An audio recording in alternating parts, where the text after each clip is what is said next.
오늘 말씀을 보면은 우리 예수님께서 이 땅에 오신 분명한 목적이 있습니다.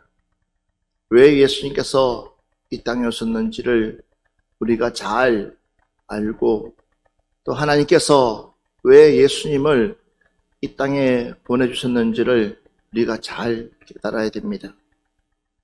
우리 주님께서 내가 불을 땅에 던지러 왔노니 그렇습니다. 불을 땅에 던지러 왔노니 이 불이 이미 붙으면 내가 무엇을 원하리요 그랬습니다.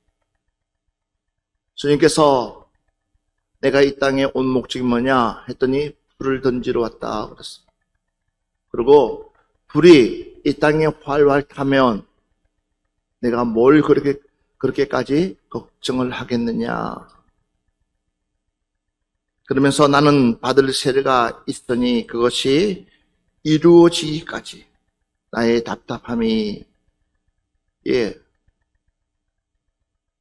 어떠하겠느냐 그렇습니다. 나는 받을 세례가 있다 그렇습니다. 나는 받을 세례가. 여러분, 우리 주님은 세례 요한을 통해서 세례를 받았습니다. 그런데 또 주님께서 받을 세례가 있다라고 했어요. 과연 이 세례가 무슨 세례일까요? 바로 성령의 세례인 줄 믿습니다. 이 불이 과연 무엇일까요? 바로 성령의 불입니다. 저들을 바라보니까는 물의 세례는 받지만 그러나 가장 중요한 세례를 받지 못하고 있는 그 모습을 보니까 답답한 거예요. 그러니까 이 물의 세례, 저들은 물의 세례를 받으면서 저들은 하나님을 만났다고 하지만 정말 이 물의 세례가 보다도 훨씬 더 중요한 우리는 불의 세례를 받아야 될 줄 믿습니다. 그것이 바로 성령의 세례라는 거예요. 그러니까는 저희들은 겉으로 사람 보기에는 바뀐 것처럼 보이지만 그러나 심령은 전혀 바뀌지 않고 더 강팍해져 가고 있는 거예요. 겉으로는 하나님을 앞에 예배를 드리지만 그러나 그 중심은 도리어 해칠 무덤과 같은 거예요. 온갖 것들로 시장에서 온갖 것들로 깨끗하게 만들어 놓고 흠잡을 데가 없지만 그 안에는 죽어있는 뼈들이 가득 차 있는 그 모습을 보니까 주님이 마음이 어떤 마음이겠냐. 그래서 51절 말씀 한번 같이 보겠습니다.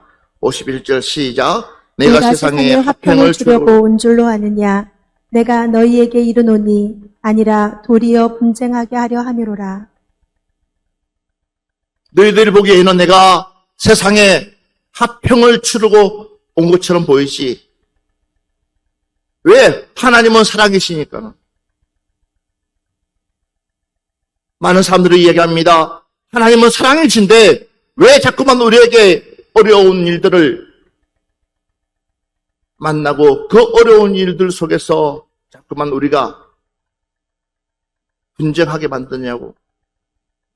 근데 말씀을 깊이 들여다보면 왜 그러는지를 우리가 알 수가 있어요.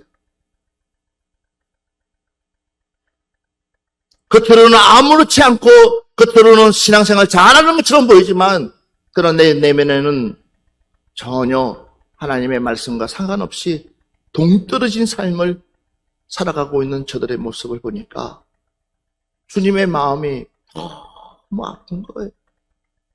하나님의 마음이 너무 아픈 거예요. 그러니까 도리어 주님은 나는 세상에 화평을 주러 온 것이 아니라 범을 주러 오고 분열시키러 왔다는 겁니다. 그래야지만이 너희들에게 뭐가요? 틈이 생기지 않겠냐는 거예요. 너희들 마음속에 조금이라도 틈이 생겨야지만이 진짜 주님의 불이, 성령의 불이 너희들 마음 가운데 들어가지 않겠느냐는 거예요. 우리가 흔히 하나님 앞에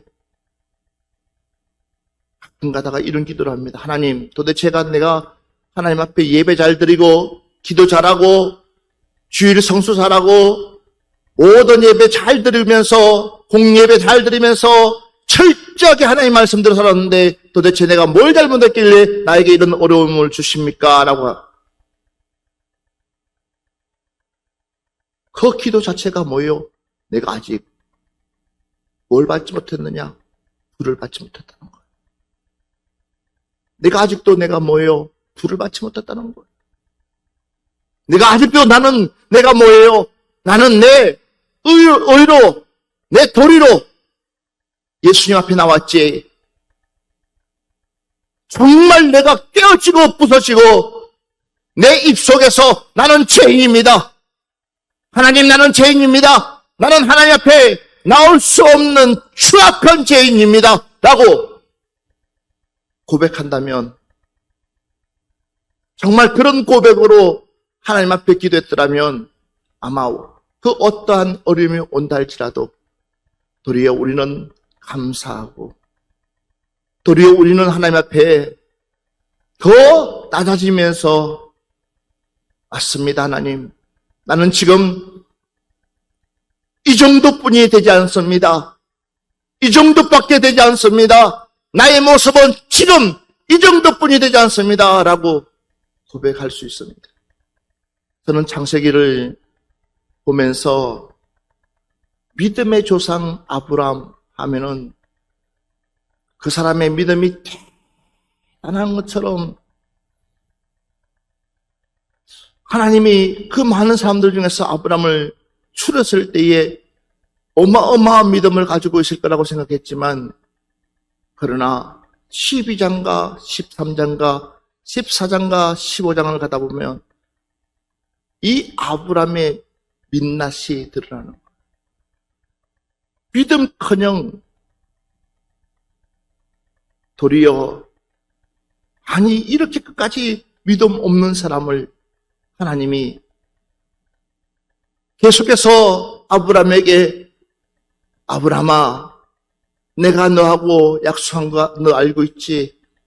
아브라함아, 내가 너를 통해서 많은 민족에 너의 씨를 통해서 하나님께서 복을 주실 거라고 그 언약을 계속해서 아브라함에게 이야기하지만 이 아브라함이 바뀌지를 않아요. 그 결정체가 바로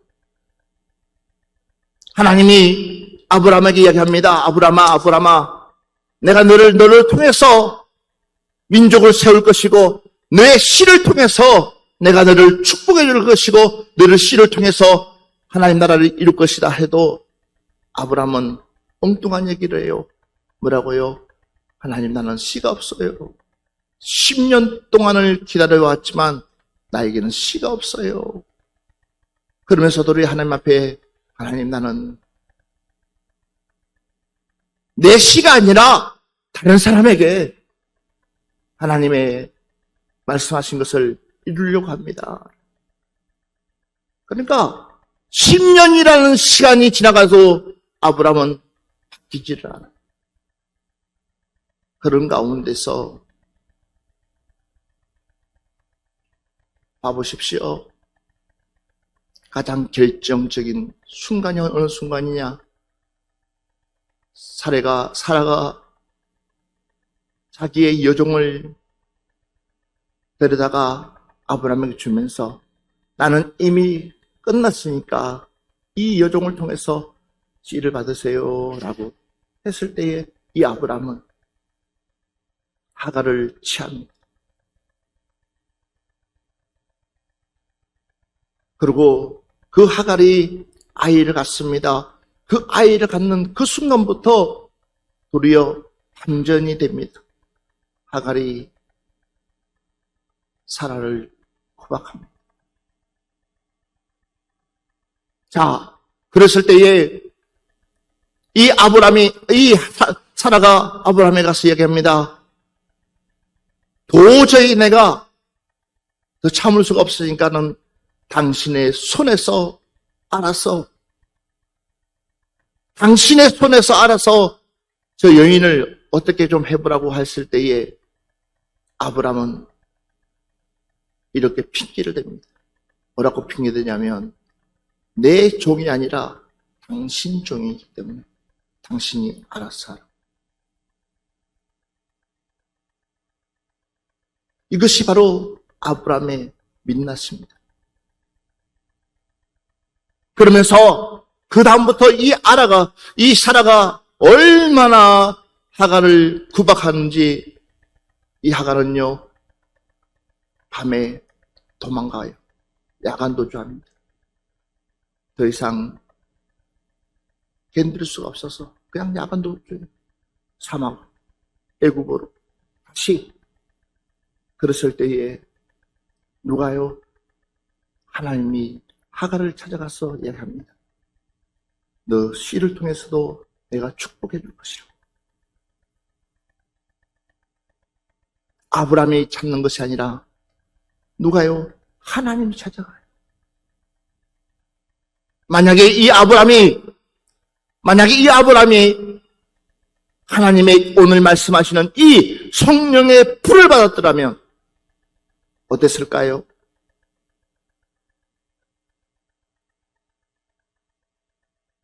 오늘 말씀하고 있는 우리 주님께서 말씀하고 있는 이 성령의 이 불을 받았더라면 아마 이 아브라함은 자신의 민낯을 드러내지 않았을 거예요.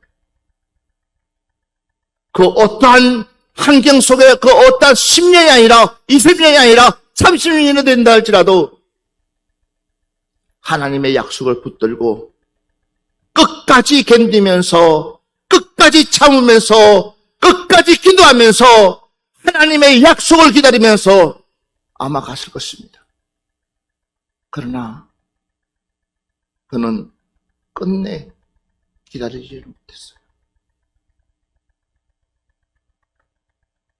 여러분, 신앙생활, 믿음 생활이 그렇게 쉬운지 아십니까? 내가 하나님 말씀을 지키면서 하나님 말씀대로 살아간다는 것이 그렇게 쉬운 줄 아십니까? 조금만 마음을 놓으면 우리는 벼랑 끝에 서 있어요. 조금만 우리가 한눈 팔면 언제 어느 때 떨어질 줄 모르는 그 벼랑 끝에 서 있는 것이 바로 저와 여러분이라는 사실. 사단마귀는 떨어지기를 기다리고 있다는 사실입니다. 그러니까 우리 주님께서 답답해가지고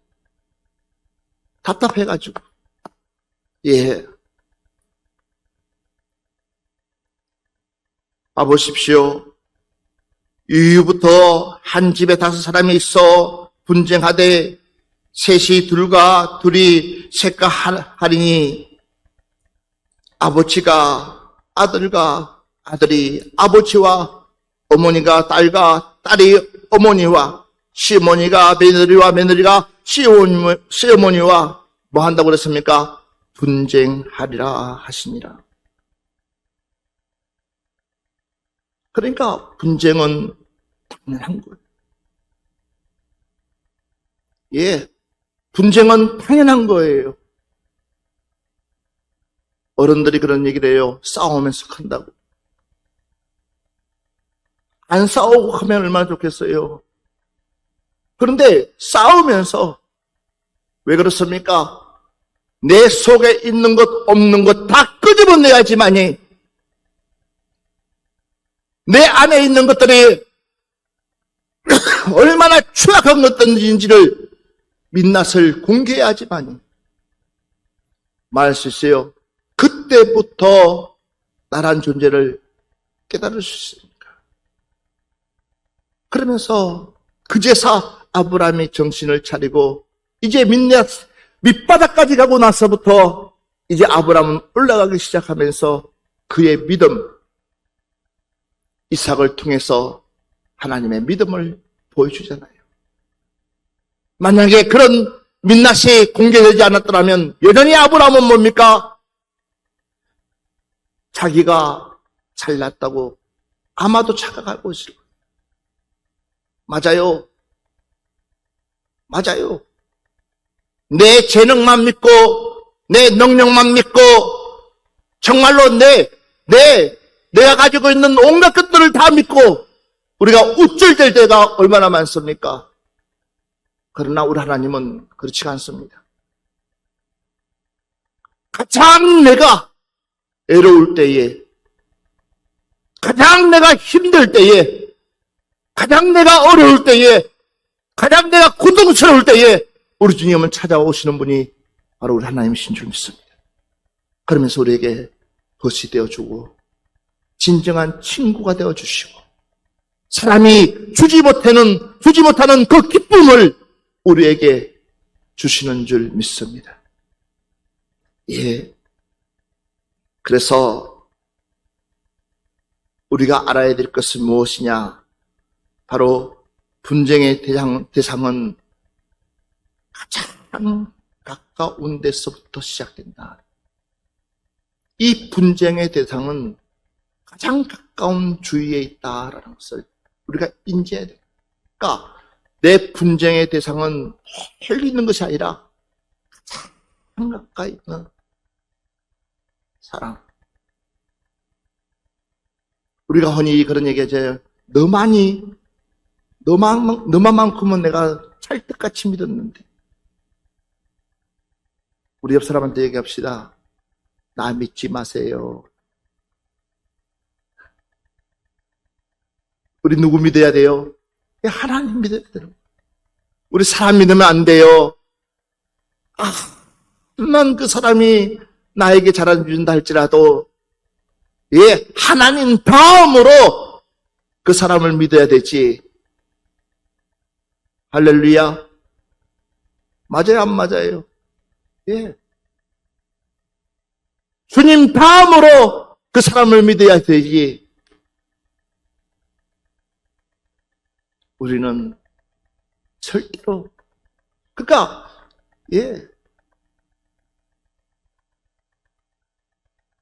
자식도, 남편도, 아내도 할 것 없이, 주님 안에서 있을 때에, 우리가 하나가 되지, 주님 밖에 떠나면 똑같은 사람이에요.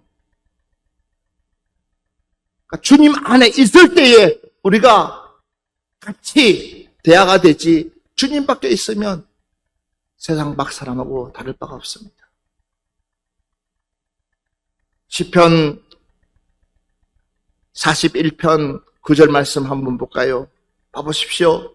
내가 신라하여 내 떡을 나누어 먹을 정도로 가까웠던 친구도 나를 대적하여 그의 발굽신을 들었나이다 그러잖아요. 다시 한 번 더 우리 시편 55편 12절부터 14절 말씀 한번 봅시다. 나를 책망하는 자는 원수가 아니라 원수일진데 내가 참았으리라. 나를 대하여 자기를 높이는 자는 나를 미워하는 자가 아니라 미워하는 자일진데 내가 그를 피하여 숨었으리라. 그는 곧 너로다. 나의 동료, 나의 친구요, 나의 가까운 친구로다. 우리가 같이 재미있게 의논하며 무리와 함께하여 하나님의 집 안에서 다녔도다. 다시 이렇게 고백해요. 나를 책망했던 자는 원수가 아니라 원수일진데 내가 참으리. 나를 대하여 자기를 높이는 자는 나를 미워하는 자가 아니라 미워하는 자일 텐데 내가 그를 피하여 숨었나이다. 바울의 이 다윗의 심정을 말하고 있습니다. 그러면서 그는 곧 너로다. 나의 동료, 나의 친구요, 나의 가까운 친구로다. 그러니까 우리가 생각해 보라는 거예요. 내 마음을 아프게 하는 사람이 과연 누군가? 멀리 있는 사람 같으면 얼마나 좋겠어요. 금방이라도 잊어버릴 수 있는 사람 같으면 얼마나 좋겠어요. 그러나 그렇지가 않다는 거예요. 참 가까이 있는 사람이 나를 아프게 한다. 근데 그 사람은 몰라요.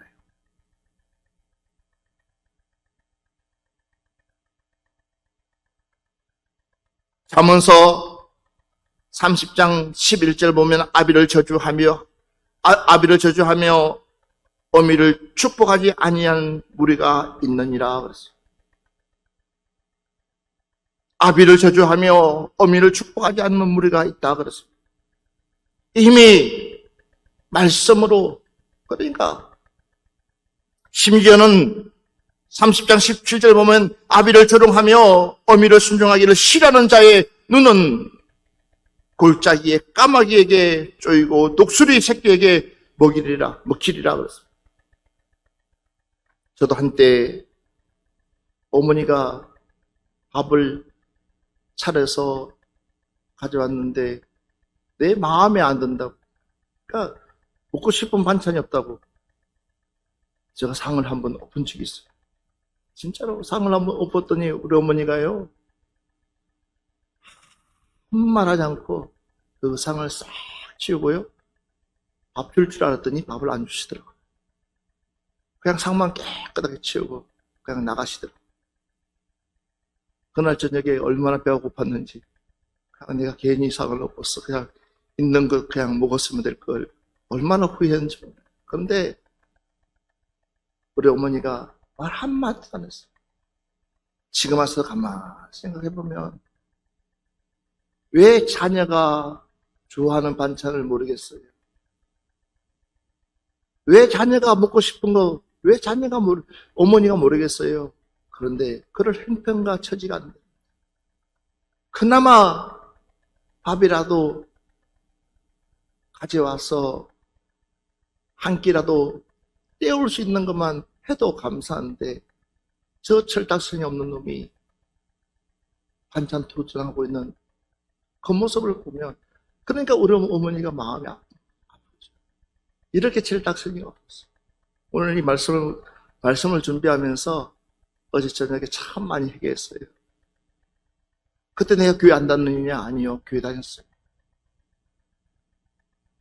근데 우리 주님이 말씀하시는 이 성령의 불을 받지 못하니까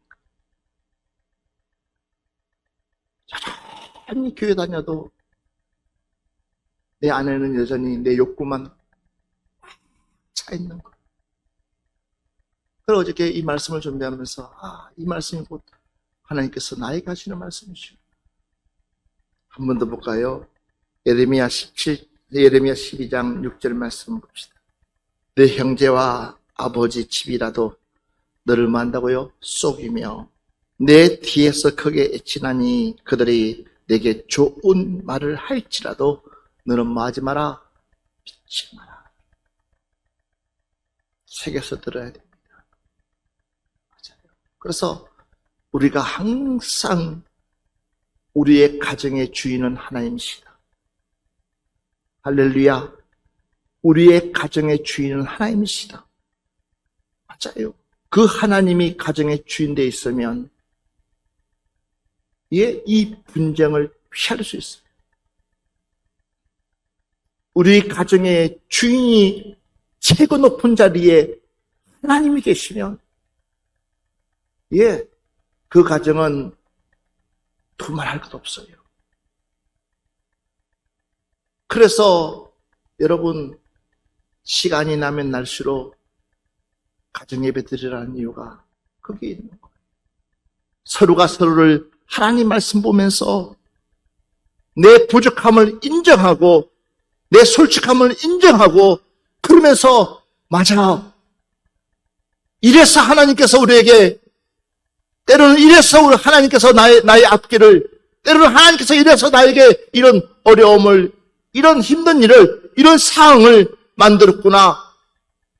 다 모든 것이 나에게부터 출발돼야 되는 거예요.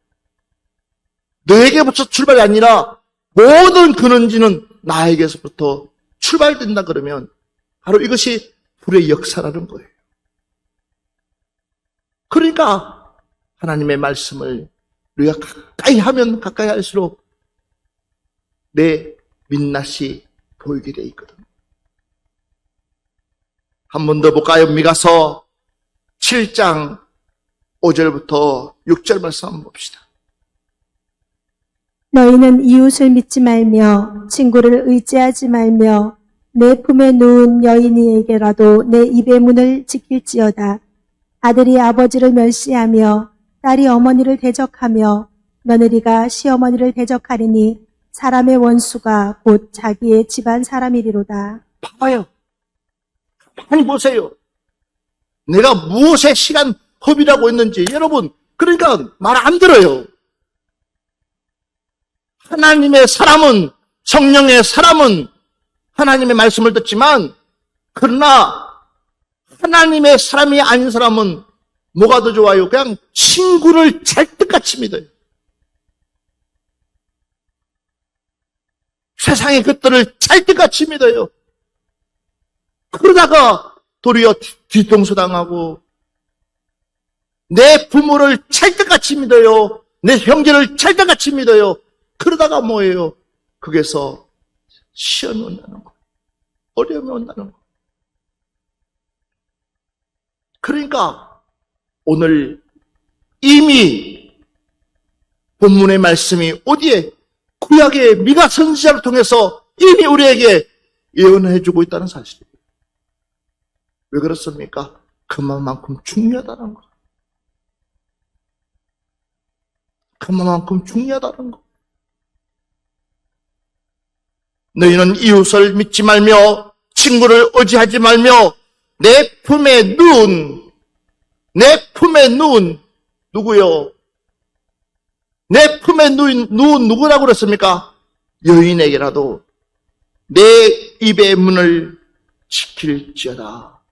이미 미가 선지자 통해서 이미 예언하고 있어요.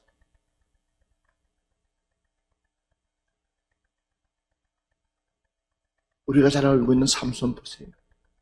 자기가 사랑하는 여인이 자기를 팔 거라고 상상이라도 했겠어요. 도리어 하나님의 말씀보다도, 주님의 말씀보다도 여인의 달콤한 그 회에 속아서 결국은 지켜야 될 것을 지키지 못했을 때, 이 삼손의 마지막 그 최후를 한번 보시라는 거예요. 사랑하는 여러분들, 오늘 본문의 말씀을 다시 한 번 더 여러분들이 새기시면서, 왜 주님께서 이 땅에 분쟁하러, 아니 그 분쟁을 왜 나에게 던져주고 있는지를 한번 묵상해 보시기 바랍니다. 그러면 그 속에는 분명한 답이 있습니다. 요즘 여러분들 코로나 때문에 하는 어려운 가운데서 백신이 나와가지고 백신을 맞았는데, 그 백신의 역할이 뭐예요? 다른 거 아니에요. 코로나를 이길 수 있는 면역체를 만들어주는 겁니다. 그런데 그게 쉬워요? 그 면역체가 내 몸에 새로운 것이 들어왔을 때에 내 몸의 반응은 작게 나와요. 하나님의 말씀이 내 10년 가운데서 살아서 움직인다고 생각해 본다면 그게 쉽게 되는 거예요. 주님의 말씀이 내 심장, 내 마음밭에 새겨져서 그 말씀대로 우리가 따라 산다면 얼마나 좋겠습니까? 그러나 그 말씀은 내 말씀과 내 삶하고 무관한 삶을 살 때가 너무 많다는 거예요. 그러기에 우리 주님께서 단호하게 히브리 기자는 예수만 바라볼지어다. 할렐루야. 누구만 바라볼지어다? 너희들을 예수만 바라볼지어다. 우리 옆 사람한테 얘기합시다. 예수만 바라봅시다. 둘 다 똑같은 똑같은 마음으로, 가족이 똑같은 마음으로 예수만 바라보게 되면, 주님만 바라보게 되면, 내가 곧 길이요 진리요 생명이신 그 주님만 바라보게 되면 무엇이요? 답이 우리에게 오게 돼 있습니다. 내가 하는 것이 아니라 하나님의 필요에 따라서, 주님의 필요에 따라서 믿으시면 아멘 합시다. 내 머리가 아니라, 내 지식이 아니라, 내 학문이 아니라, 내가 가지고 있는 내 수준이 아니라, 누가요? 하나님이 하셨다는 그 얘기가 듣고 싶은 거예요. 그러니까는 하나님이 하나님의 방법으로 하나님의 일을 써가시는 거예요. 왜 나에게 이런 아픔을 줄까? 나에게 왜 이런 슬픔을 줄까? 나에게 왜 이런 힘든 고난? 그래야 주님을 더 찾을 수 있으니까. 그래야 주님을 더 만날 수 있으니까. 그래야 더 내가 엎드려서 기도할 수 있으니까. 할렐루야. 맞습니다. 그래야지만이 내가 뭐 할 수 있어요? 정신 바짝 차릴 수 있으니까는. 사랑하는 여러분, 분쟁이 이제는 우리의 기쁨으로 바꿀 수 있는, 분쟁이 나의 행복으로 바꿀 수 있는, 정말 분쟁 때문에 못 살겠어요가 아니라 도리어 내가 그 분쟁 때문에 하나님 만났습니다. 그 분쟁 때문에 내가 주님 앞에 바로 설 수가 있었습니다. 내 아들을 믿었더니, 내 남편을 믿었더니, 내 아내를 믿었더니, 내 부모를 믿었더니 이것이 아니라 오직 이 땅에서 믿을 분은 하나님뿐이 없었습니다. 그 고백을 할 수 있는 여러분들 되시기를 주의 이름으로 축원합니다. 우리 찬양 하나 하고 이 시간 한 번만 기도합시다.